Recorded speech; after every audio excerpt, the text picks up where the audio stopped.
आज हल्द्वानी दौरे पर रहने वाले हैं मुख्यमंत्री पुष्कर सिंह धामी। हल्द्वानी में कई विकास योजनाओं का लोकार्पण करेंगे, शिलान्यास करते नजर आएंगे सीएम धामी। जमरानी बांध परियोजना प्रभावितों को आज मुआवजा भी बांटा जाएगा।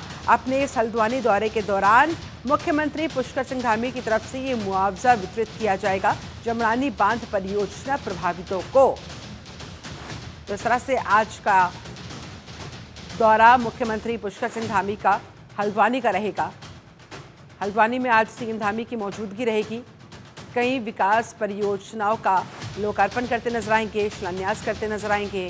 कार्यक्रम रखा गया है हल्द्वानी में इसी के मद्देनजर, जिसमें शिरकत करते दिखाई देंगे मुख्यमंत्री पुष्कर सिंह धामी। इसके अलावा जमरानी बांध परियोजना प्रभावितों को भी आज इस कार्यक्रम में वहां पर बुलाया जाएगा और खुद सीएम पुष्कर सिंह धामी अपने हाथों से इन प्रभावितों को मुआवजा बांटेंगे। मुआवजा आज वितरित किया जाएगा और इस तरह से उन्हें राहत प्रदान करने की, सहायता प्रदान करने की ये राज्य सरकार की तरफ से कोशिश। कुल मिलाकर माना जा रहा है जमरानी बांध परियोजना प्रभावितों को मुआवजा बांटने के साथ साथ यहाँ पर और भी अहम कार्यक्रम में शिरकत कर सकते हैं मुख्यमंत्री पुष्कर सिंह धामी। आज हल्द्वानी के दौरे पर रहेंगे सीएम धामी।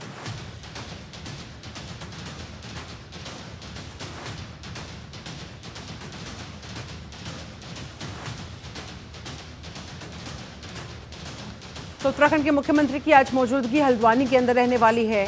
हल्द्वानी में उनके कई कार्यक्रम आज के जो शेड्यूल किए गए हैं और इसी कड़ी में आज वो जमरानी बांध परियोजना प्रभावितों को भी मुआवजा बांटते नजर आएंगे। हरीश खरेड़ा हमारे साथ संवाददाता ज्यादा जानकारी के साथ लाइव कनेक्ट हो गए हैं। हरीश, हल्द्वानी दौरा सीएम पुष्कर सिंह धामी का किन किन मायनों में अहम माना जाए?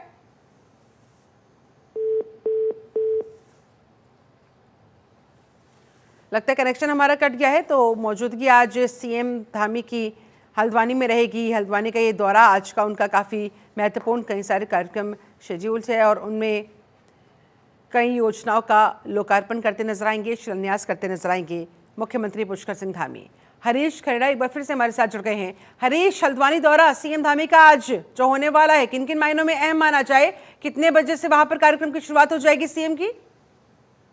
देखिए शिल्पा, आज मुख्यमंत्री पुष्कर सिंह धामी का हल्द्वानी दौरा है। हल्द्वानी में आज विश्राम भी करेंगे और जो प्रभावित, आपदा प्रभावित लोग हैं उनसे आज उनको जो आपदा राहत देनी है वो आज वितरण वहाँ पर की जाएगी।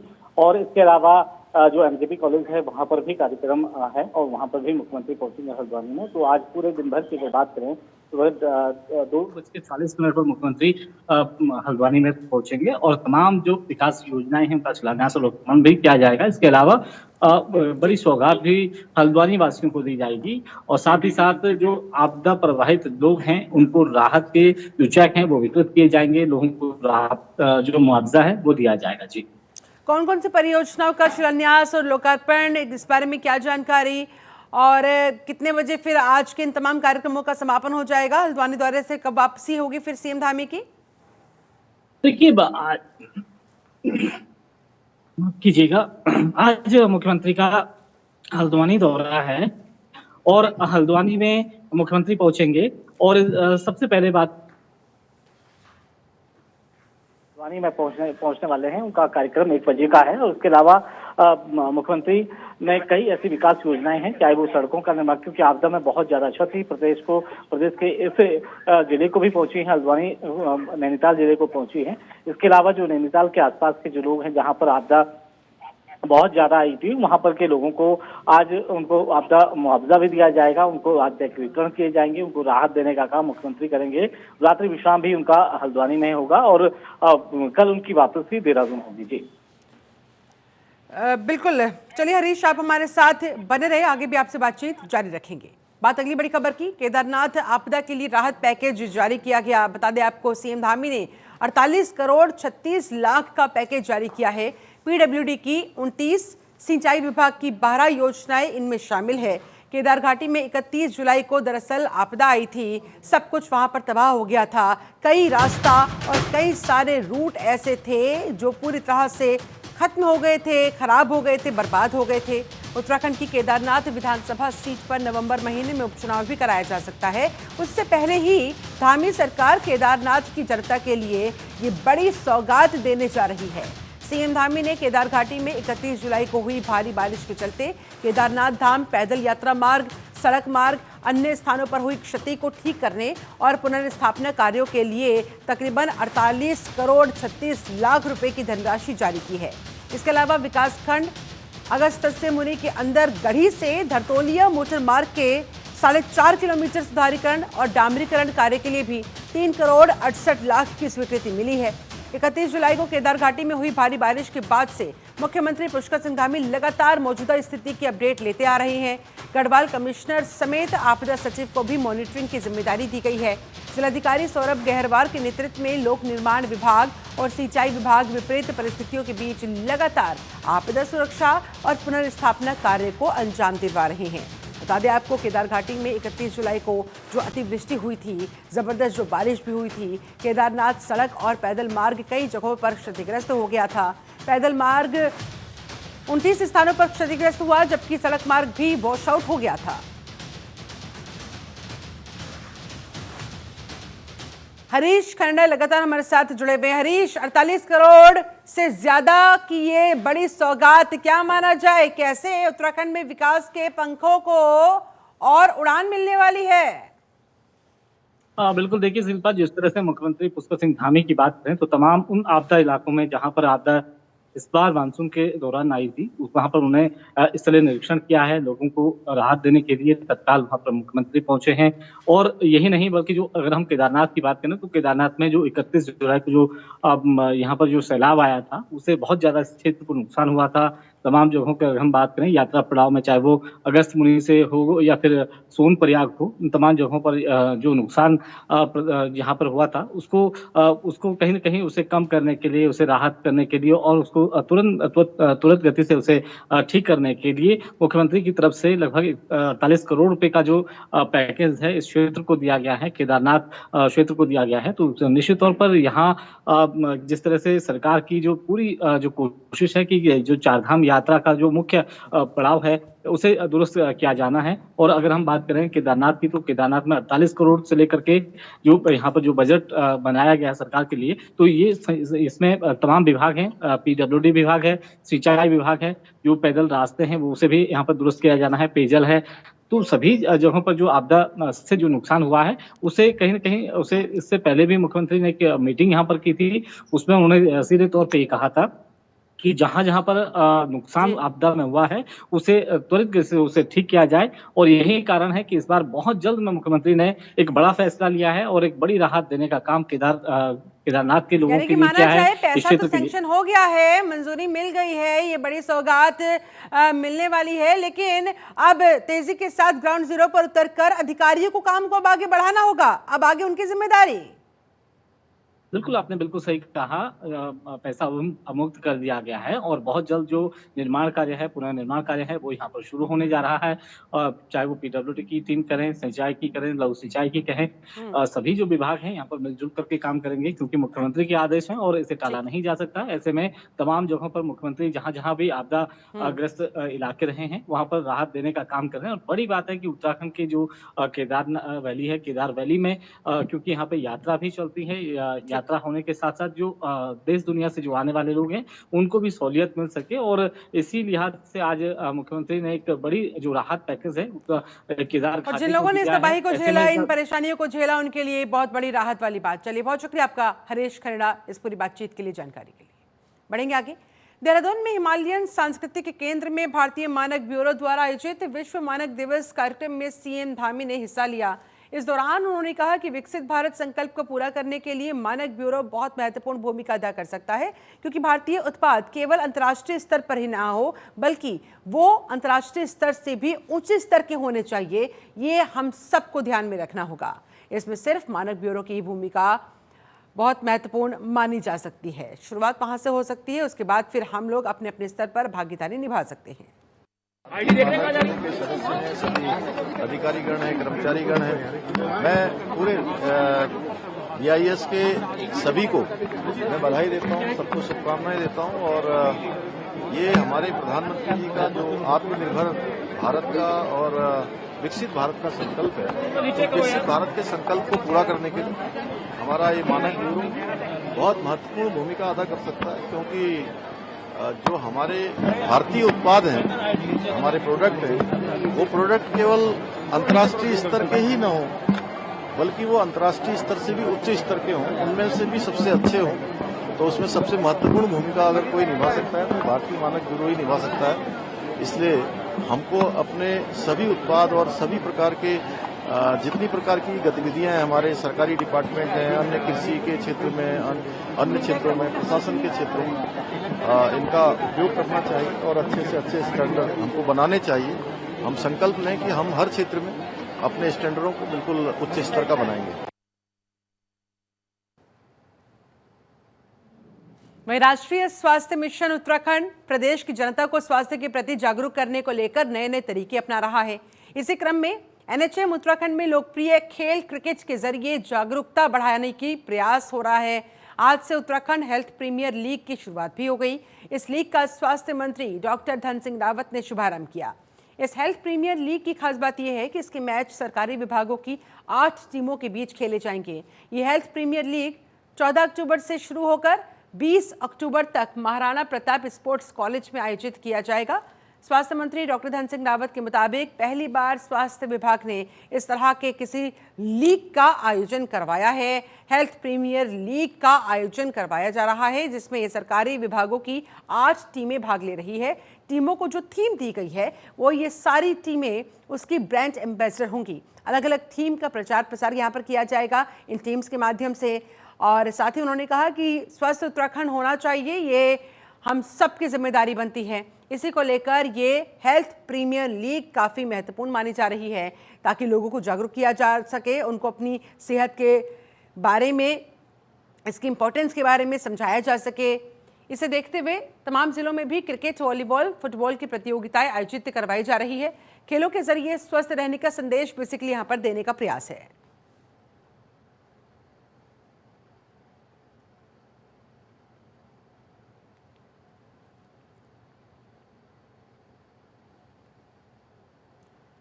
वह हरिद्वार जेल से फरार कैदियों का अब तक कुछ पता नहीं चल सका है। 2 दिन बाद भी कैदियों का कोई सुराग हाथ नहीं लग पाया। फरार कैदियों पर 50-50 हजार का इनाम घोषित। उत्तराखंड के साथ यूपी में भी उनकी तलाश तेज की जा रही है। वो जहां भी छिपे होंगे, पुलिस का प्रयास है उन तक जल्द से जल्द पहुंचने का। जेल स्टाफ की भूमिका कहीं कोई संदिग्ध तो नहीं, इस बारे में भी जांच पड़ताल चल रही है। और फरार कैदियों के ऊपर 50-50 हजार का इनाम भी घोषित कर दिया गया है।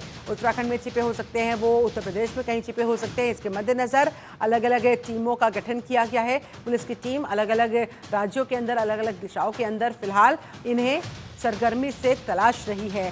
जेल से जो फरार हो गए थे कैदी, उनके बारे में हालांकि अब तक पुलिस की टीम को कोई सुराग हाथ नहीं लग पाया है, लेकिन प्रयास उन्हें पकड़ने के लगातार जारी। 2 दिन हो गए हैं हरिद्वार जिला जेल से फरार हुए इन कैदियों को।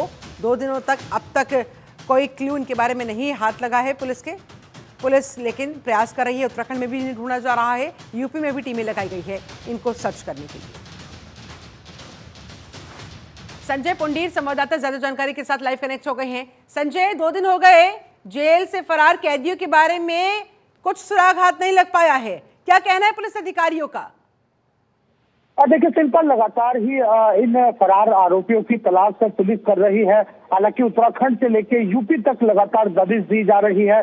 पुलिस के हाथ अभी तक कोई सुराग नहीं लगा है और मानना यह भी बताया जा रहा है कि कहीं ना कहीं हरिद्वार जिले में उनके होने की सूचना बताई जा रही है। और अब उत्तराखंड पुलिस की ओर से 50-50 हजार का इनाम भी घोषित कर दिया है। इसके बाद कहीं ना कहीं पुलिस जो जेल प्रशासन है उसकी कार्य प्रणाली पर भी बड़े गंभीर सवाल उठ रहे हैं। हालांकि इस पूरे मामले में जेल में जो कर्मचारी थे, 6 अधिकारी और कर्मचारी समेत निलंबित किए गए हैं और पुलिस की जो तलाश है वो लगातार जारी है। क्योंकि हमने लगातार देखा है कि जिस वक्त यह फरार हुए थे उस समय जेल प्रशासन की एक बड़ी लापरवाही यहाँ पर मानी जा रही है, क्योंकि रामलीला का वहां मंचन हो रहा था। इस दौरान जो कैदी थे वो दर्शक बने हुए थे और अधिकारी भी रामलीला को देख रहे थे, जिस दौरान इन फरार जो कैदी थे इन्होंने फायदा उठाकर क्या जेल स्टाफ से भी पूछताछ की जा रही है? कहीं उनका तो हाथ नहीं है, कहीं उनकी भूमिका तो संदिग्ध नहीं है? इन कैदियों को फरार होने में हेल्प को लेकर? देखिए शिल्पा, लगातार ही पूछताछ की जा रही है। हालांकि प्रशासन की ओर से इन पर बड़ी कार्रवाई भी की गई है। जो जेल प्रशासन के अधिकारी हैं, कर्मचारी है, करीब 6 अधिकारी और कर्मचारी निलंबित किए गए हैं।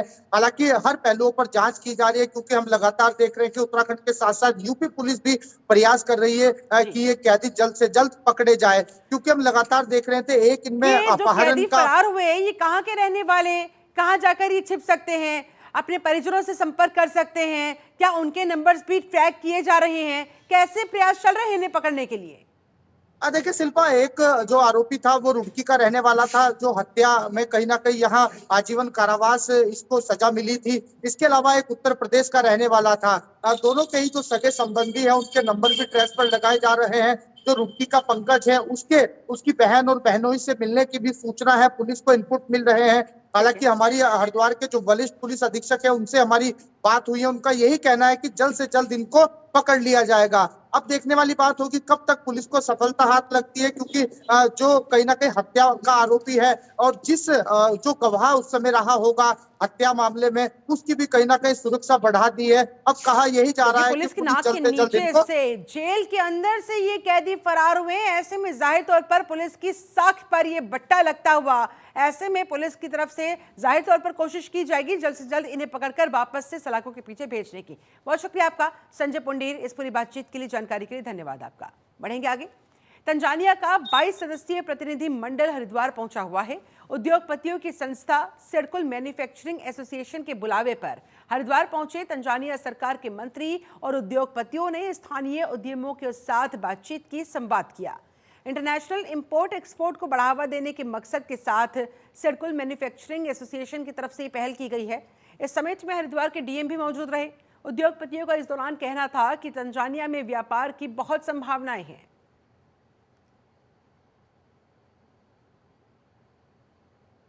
ये सिडकुल में सियाज की तरफ से ये कार्यक्रम आयोजित किया गया है और तंजानिया के डेलीगेट्स को, जो वहाँ के एंटरप्रेन्योर्स हैं और बाकी वहाँ के गवर्नमेंट के एडमिनिस्ट्रेटिव हैं, उनको यहाँ पर इनवाइट किया गया है। और निश्चित तौर पे ये लोग 3 दिन के यहाँ भ्रमण पे हैं और ये यहाँ पर सेमिनार्स वर्कशॉप्स के अलावा जो है डिफरेंट यूनिट्स का भी ये लोग निरीक्षण करेंगे, देखेंगे यहाँ पे, और इकोनॉमिक अपॉर्चुनिटीज़ को तलाशेंगे। और उत्तराखंड में बहुत अच्छी अपॉर्चुनिटीज़ हैं और यहाँ पर जिस प्रकार से इकोनॉमिक डेवलपमेंट हो रहा है, इस प्रकार से इनके लिए भी बेनिफिशियल है और हमारे प्रदेश के जो एंटरप्रेन्योर्स हैं उनके लिए बेनिफिशियल है। तो ये आपसी सहयोग का एक कार्यक्रम है, जो बहुत ही अच्छा कार्यक्रम है और राज्य के भी हित में है। वहीं हरिद्वार की चंडी घाट के पास बनी झुग्गियों में अचानक आग लग गई, जिसमें 1 दर्जन से ज्यादा झुग्गी झोपड़ियां आग की चपेट में आ गई। आग की चपेट में आने से झुग्गियों में रखा हुआ सारा सामान भी जलकर राख हो गया। इस अग्निकांड में कुल 17 झोपड़ियां जलकर खाक हुई हैं, जिससे वहां रहने वाले लोगों के सामने आजीविका के साथ साथ रहने खाने की समस्या उत्पन्न हो गई। ऐसे में प्रशासनिक स्तर और सामाजिक स्तर पर लोग उनकी मदद के लिए वहां पर पहुंचे। अखिल भारतीय अखाड़ा परिषद के अध्यक्ष श्री महंत रविंद्र पुरी ने असहाय हुए लोगों के लिए, उनकी मदद के लिए हाथ आगे बढ़ाया। सभी पीड़ित परिवारों को खाद्य सामग्री वितरित की गई, उन्हें थोड़ी थोड़ी धनराशि वितरित की गई ताकि उनकी मदद हो सके। प्रशासन की तरफ से भी लोगों को आर्थिक सहायता दी गई। एसडीएम साहब का फ़ोन आया था। एसडीएम साहब ने कहा कि यहाँ जो चंडी घाट में जो ये झोंपड़ियाँ यहाँ आग लगी हुई है, करीबन ये 17 झोंपड़ियाँ जहाँ आग लगी हुई है। फिर एसडीएम साहब ने ये कहा था इनको कोई सहयोग दिया जाए, जिनको हमने 7-7 हज़ार रुपया, 10 किलो आटा, 10 किलो चावल, चीनी, बाकी जो भी सामान, छोटा मोटा सामान सब इनको दे करके हम लोग अब यहाँ से रवाना हो रहे हैं। ये जो चंडी घाट के पास जो ये बस्ती है, यहाँ पे दुर्भाग्यपूर्ण घटना हुई जिसमें 17 परिवार प्रभावित हुए हैं कुछ झोपड़ियाँ जलने के कारण। अच्छी बात ये थी कि किसी की कोई जनहानि, ऐसी कोई घायल होने की सूचना नहीं मिली है। तो मेरे द्वारा गुरुजी से ये अनुरोध करा गया था कि जो सहयोग हो सके, जो मदद की जा सके वो करी जा सके। तो गुरुजी ने तत्काल इसमें खुद ही आके यहाँ पे सबका सहयोग करा। 5,000 रुपये के चेक दिए हैं, 2,000 रुपये मौके पे सबको नगद दिए हैं ताकि वो इमीडिएट अपनी ज़रूरतों को पूरा कर सकें। 10 किलो आटा, 10 किलो चावल और बाकी घर का सामान दिया है। वहीं रक्षा मंत्री राजनाथ सिंह ने वर्चुअल माध्यम से नीलांग घाटी में अत्यंत महत्वपूर्ण नवनिर्मित मोटर पुल का लोकार्पण किया। इस दौरान गंगोत्री विधायक सुरेश चौहान और बीआरओ कमांडेंट वहां पर मौजूद रहे। वहीं विधायक सुरेश चौहान ने कहा, पीएम मोदी के नेतृत्व में विकास को गति मिल रही है। इस अवसर पर सभी देशवासियों और प्रदेशवासियों को इस पुल की बधाई देते नजर आए।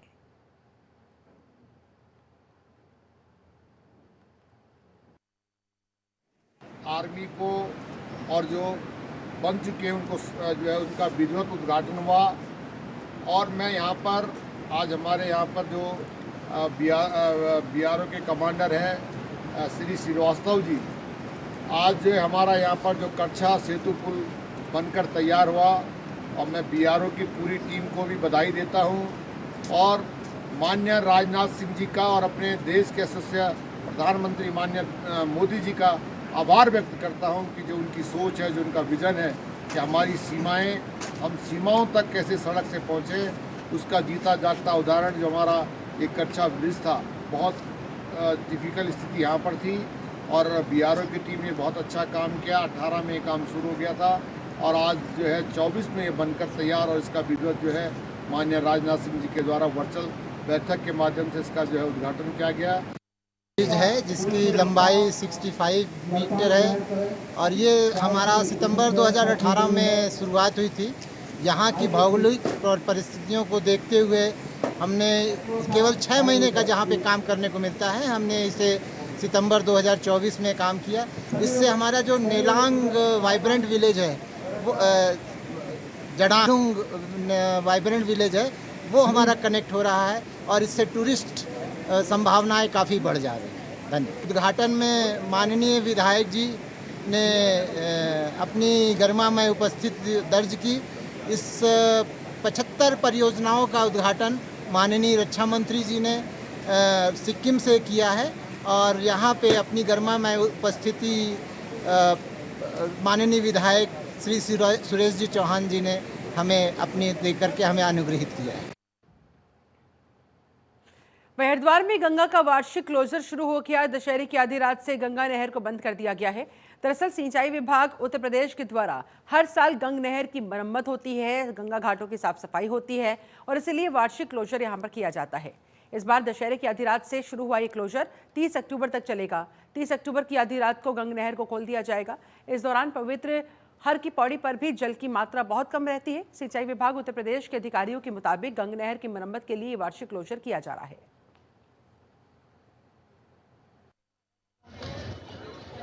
नहर है ये बंद कराई गई है।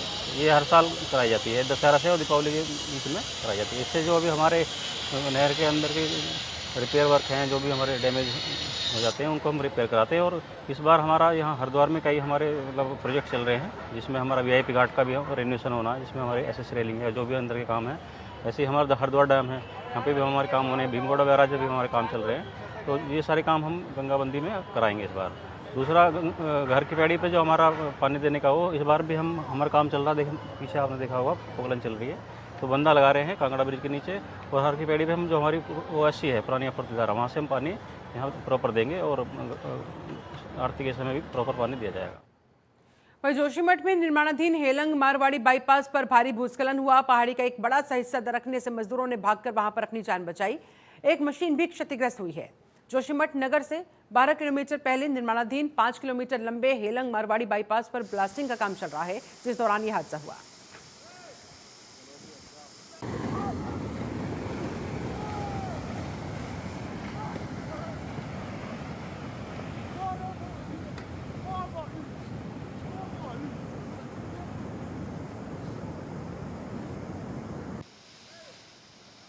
अब नहीं आएगा।